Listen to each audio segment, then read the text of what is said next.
Hello दोस्तों, मेरे YouTube channel में आपका स्वागत है। दोस्तों, आज हम जानेंगे यूनिट के बारे में। दोस्तों, यूनिट क्या होती है, इसका कैलकुलेशन कैसे करते हैं और जो हमारे घरों में इलेक्ट्रिकल उपकरण उपयोग किए जाते हैं, उनका जो कैलकुलेशन होता है, उनको हम कैसे करते हैं, उनको हम यूनिट में कैसे निकाल सकते हैं कि जो हमारे घर का लोड है, वह एक दिन में कितने यूनिट आता है या एक महीने में कितना यूनिट आता है। तो दोस्तों, उसका हम कैलकुलेशन कैसे करते हैं। तो दोस्तों, इस वीडियो में हम यूनिट या जो हमारे घर का लोड होता है, उसका कैलकुलेशन किस प्रकार करते हैं, दोस्तों इस वीडियो के माध्यम से हम जानेंगे। दोस्तों, सबसे पहले हम ये जानते हैं कि जो यूनिट होता है उसका क्या मतलब होता है, यूनिट क्या होती है। तो दोस्तों, यूनिट का मतलब होता है जो हमारे घर में इलेक्ट्रिकल उपकरण उपयोग किए जाते हैं, उनकी पावर और गुणे समय का। दोस्त, हम इसको इस प्रकार समझते हैं। यूनिट यूनिट का मतलब होता है, जैसे यूनिट का क्या मतलब होता है। यूनिट बराबर होता है किलोवाट आवर। किलोवाट आवर मतलब हम यूनिट कहें या किलोवाट आवर कहें, दोनों एक ही चीज़ है। एक यूनिट एक यूनिट बराबर क्या होता है, एक यूनिट बराबर होता है 1 किलोवाट आवर।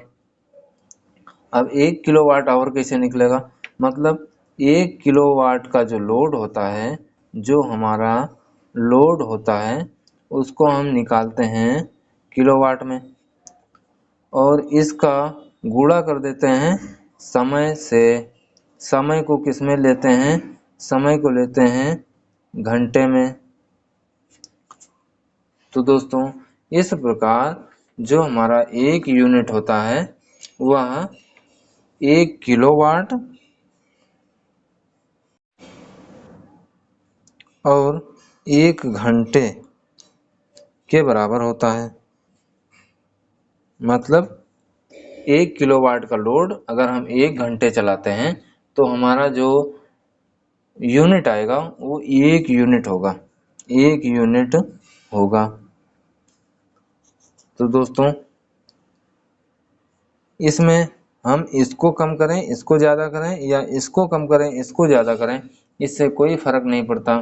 मेन चीज़ ये जो हमारा किलोवाट है और समय जो घंटे में है, इसका जो मल्टीप्लाई करते हैं, जो भी निकलता है किलोवाट और समय जो घंटे में आता है, इसको जब हम मल्टीप्लाई करते हैं तो जितना आता है उसको हम यूनिट में बोलते हैं कि हमारा इतनी यूनिट का कंजम्पशन हो रहा है।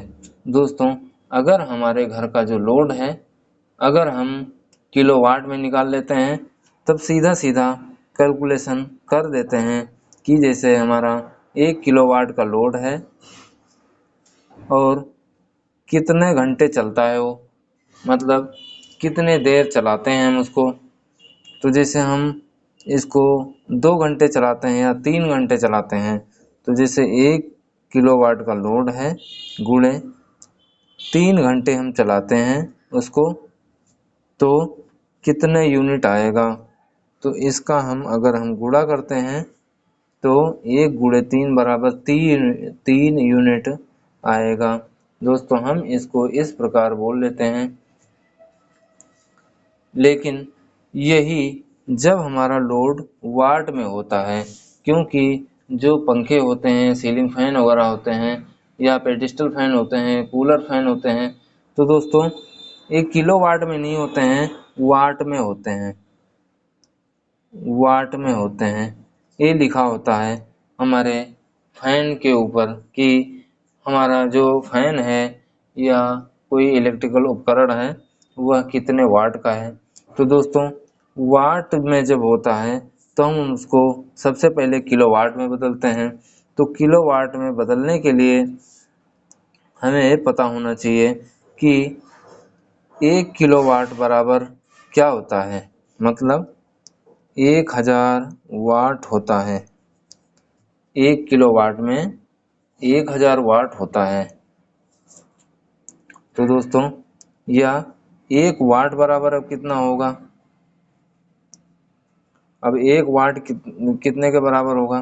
1/1000 किलोवाट हो जाएगा। जैसे हमारा 500 वाट का एक प्रेस है, एक हमारा प्रेस है, अब वो कितने किलोवाट का होगा?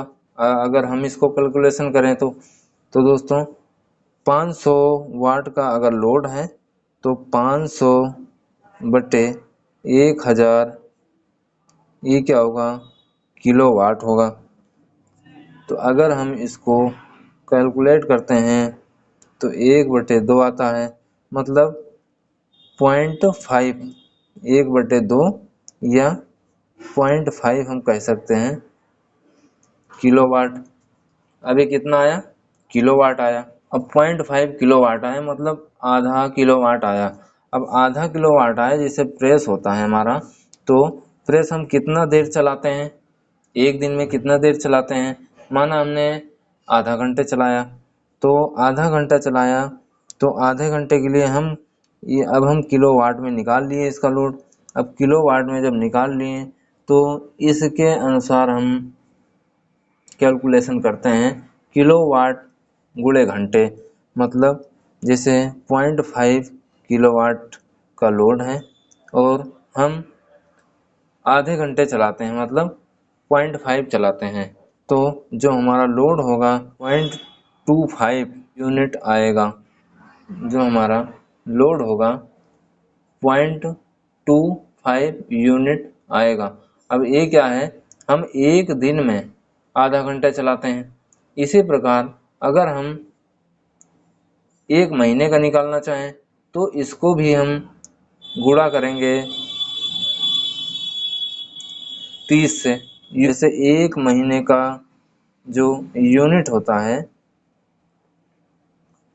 वह किलोवाट गुणे हावर गुणे दिन या महीना। तो एक महीने में कितने दिन होते हैं? 30। तो 30 हम मान लेते हैं, 30 हो गया। तो दोस्तों एक महीने का निकालने के लिए हमें 30 से गुणा करना पड़ेगा। तो इसके लिए 0.5 ये आया हमारा यूनिट एक दिन का, और इसको हम 30 से गुणा कर देंगे तो हमारा कितना आ जाएगा? इसको हम कैलकुलेट करते हैं, ये आ जाएगा हमारा 7 यूनिट, साढ़े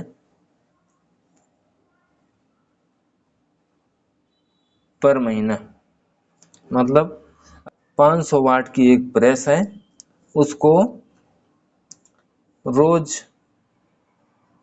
आधा घंटा चलाते हैं, रोज आधा घंटा चलाते हैं, तो हमारे एक महीने का बिल कितना आएगा खाली प्रेस का? तो दोस्तों खाली प्रेस का बिल जो होगा एक महीने का 7.5 यूनिट आएगा। तो दोस्तों इस प्रकार हम, जब हमारे पास किलोवाट होता है तो हम सीधा कैलकुलेशन कर लेते हैं किलोवाट लोड किलोवाट गुणे घंटे से। लेकिन जब हमारे पास एक किलोवाट नहीं होता है, वाट में होता है लोड, तो उसको हम सबसे पहले किलोवाट में बदलते हैं। इस प्रकार किलोवाट में बदल देते हैं और उसके बाद में हम इसका किलोवाट में चेंज करके उसके बाद हम इसका कैलकुलेशन करते हैं। तो दोस्तों इस प्रकार हम अपने जो भी घरों में लोड होता है, एक एक करके कितना एक दिन में कितने घंटे चलता है और 30 दिन में कितना चला है, या 30 दिन में उसका जो टोटल यूनिट आएगा। दोस्तों अब जैसे हमारे घर में लोड है, उस लोड में ट्यूबलाइट हैं, पंखे हैं, टीवी है, तो इसका कैलकुलेशन इस प्रकार करते हैं जैसे, हेलो दोस्तों, किसी घर के जो लोड होता है उसका पूरा कैलकुलेशन कैसे करते हैं, कितना यूनिट आता है। तो दोस्तों उसको अब हम एक बार इसको कैलकुलेट करके देखते हैं कि कैसे इसका कैलकुलेशन करते हैं। तो दोस्तों जैसे हम मान लेते हैं कि ट्यूबलाइट होती हैं घर में, कूलर भी होता है, सीलिंग फैन होता है, और उसके बाद में वॉशिंग मशीन, प्रेस और फ्रिज। तो इस प्रकार और भी जो भी लोड होता है उसका सारा इसी प्रकार कैलकुलेशन कर लेते हैं। जैसे ट्यूबलाइट होती है हमारी, ट्यूबलाइट जो एलईडी वाली ट्यूबलाइट होती है, माना हमने 20 वाट की होती है, 20 वाट की होती है, और यह 5 घंटे इसको जलाने की ज़रूरत पड़ती है। तो दोस्तों इसका 20 वाट की ट्यूबलाइट होती है, 5 घंटे इसको जलाना पड़ता है, बटे 1000 कर देते हैं, जैसा कि हमने पीछे अभी बताया था। और इसको 1 महीने का निकालने के लिए 30 से कर देते हैं। तो इसका एक ट्यूबलाइट का 3 यूनिट आता है 1 महीने का। इसी प्रकार 5 ट्यूबलाइट जैसे हमारे यहाँ जलती हैं, तो 5 ट्यूबलाइट जलती हैं तो 3 यूनिट एक का आता है, तो 5 का कितना आएगा, 15 यूनिट आएगा। इसी प्रकार दूसरा, जैसे कूलर एक है हमारे यहाँ, कूलर जैसे हम मान लेते हैं कि 60 वाट का है और इसको 10 घंटे चलाने की ज़रूरत पड़ती है। 1000 से हम इसको भी भाग कर देते हैं और गुणे 1 महीने के लिए 30 से कर देते हैं। इस प्रकार इसका हमारा 18 यूनिट आता है इसको हल करने के बाद। इसके बाद में जो हमारा सीलिंग फैन होता है, सीलिंग फैन जैसे हम मान लेते हैं 60 वाट का है। वैसे तो जो मोटरें होती हैं या जो भी इलेक्ट्रिकल उपकरण होता है उस पे उसका वाटेज लिखा होता है, उसके हिसाब से हम इसका कैलकुलेशन करते हैं। क्योंकि जैसे उस पे 60 वाट लिखा हुआ है और सीलिंग फैन को हमें 10 घंटे तक चलाने की ज़रूरत पड़ती है, हम मान लेते हैं, लेकिन समय कभी कहीं ज़्यादा होता है और कहीं कम होता है। इसके लिए जितना भी समय आप एवरेज में निकालें उसके हिसाब से इसका कैलकुलेशन कर सकते हैं कि कितने घंटे हम लगभग चलाते हैं। तो इसी प्रकार यह कम और ज़्यादा भी हो सकता है। तो दोस्तों जैसे सीलिंग फैन है 60 वाट का है, 10 घंटे हम चलाते हैं और इसको 1000 से ही भाग कर देते हैं, क्योंकि यह वाटेज में है और हमें किलोवाट में चेंज करना है। किलोवाट में चेंज करने के लिए 1000 से भाग करना पड़ेगा और इसको हमें 30 दिन का इसको भी निकालना है। इस प्रकार इसका हम जब कैलकुलेशन करेंगे तो हमारा 18 यूनिट आएगा। इसके बाद में जैसे हम 3 सीलिंग फैनों का कैलकुलेशन करते हैं तो एक का हमारा 18 आता है, तो 18 गुणे 3 बराबर 36 यूनिट हो जाएगा सीलिंग फैन का 1 महीने का। जैसे अब वॉशिंग मशीन है, तो वॉशिंग मशीन जैसे 300 वाट की है। तो दोस्तों जब हम वॉशिंग मशीन जैसे हम आधा घंटा चलाते हैं, जैसे 1 घंटा चलाते हैं हम, 1 घंटे में जितना देर हम चलाते हैं उसको उतने में आधे देर बंद रहती है और आधे टाइम वो स्टार्ट रहती है। मतलब जो होती है आधे टाइम बंद होती है, ऑफ होती है, आधे टाइम ही स्टार्ट होती है, क्योंकि वह ऑन ऑफ होती रहती है।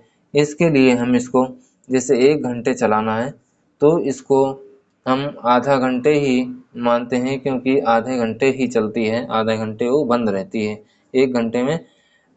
और 1000 से इसको भी भाग करते हैं।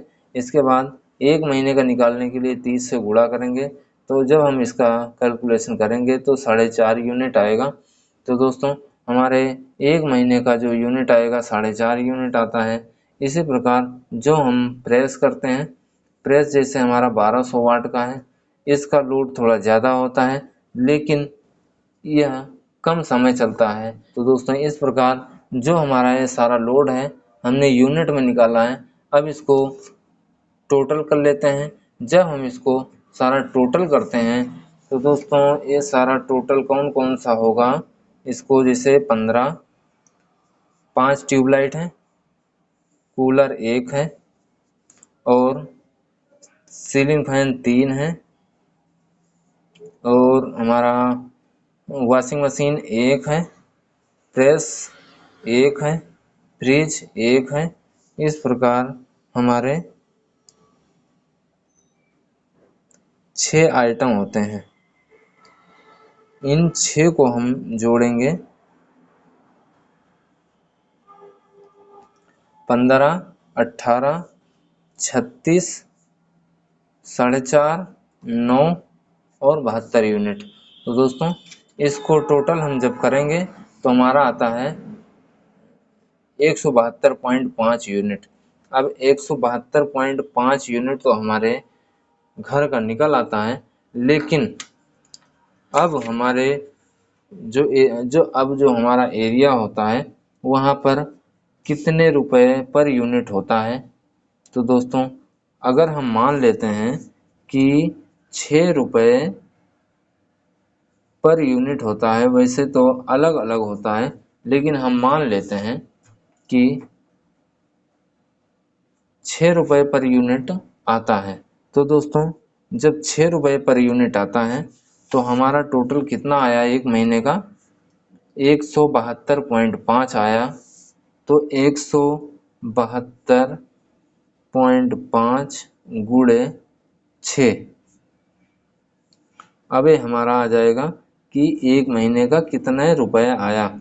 अब अगर हम इसका कैलकुलेशन करते हैं 172.5 गुणे 6, तो ये हमारा आ जाता है 1035 रुपये। तो दोस्तों एक महीने का जो खर्चा आता है बिजली का, एक महीने का खर्चा जो आता है बिजली का, वह हमारा आता है 1035 रुपये। तो दोस्तों इस प्रकार हम अपने घरों का जो लोड होता है उसका कैलकुलेशन कर लेते हैं कि हमारे घर का लोड कितना है, और बिजली के बिल पर जो हमारे यूनिट मतलब कितने रुपए पर यूनिट है उसके हिसाब से हम इसका कैलकुलेशन कर लेते हैं। तो दोस्तों हमारे एक दिन का या एक महीने का या एक साल का जो बिजली का चार्ज होता है वह हम बहुत आसानी से निकाल लेते हैं। तो दोस्तों हमारा वीडियो ये कैसा लगा, अगर अच्छा लगा हो तो प्लीज़ लाइक और सब्सक्राइब करें। धन्यवाद।